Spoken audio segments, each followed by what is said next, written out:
నిన్ను చిన్న చూపు చూసి హేళన చేసేవాళ్ళు ఉంటారు. నువ్వు చేసే చిన్న ఉద్యోగాన్ని చూసి నీ ఉద్యోగాన్ని హేళన చేసేవాళ్ళు ఉంటారు. నీకున్న ఆత్మీయతను బట్టి హేళన చేసేవాళ్ళు ఉంటారు. నీ వ్యక్తిత్వాన్ని బట్టి హేళన చేసేవాళ్ళు ఉంటారు. సరిగా నువ్వు మాట్లాడలేవని, మాట తీరు బాగుండదని, నత్తిగా మాట్లాడతావని, నీ మాట తీరును బట్టో, నీ రూపురేఖలను బట్టో, నీ చదువును బట్టో, నీకున్న పేదరికాన్ని బట్టో తిరస్కరించే వాళ్ళు ఉంటారు, హేళన చేసేవాళ్ళు ఉంటారు.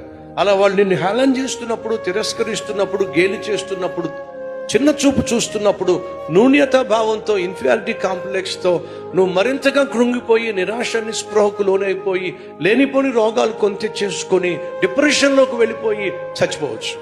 లేదా ఎవరైతే నిన్ను తిరస్కరించారో, చిన్న చూపు చూశారో, వారు సిగ్గుతో తల దించుకునే విధంగా దేవుని సహాయంతో ఉన్నతమైన స్థితికి నువ్వు రావచ్చు.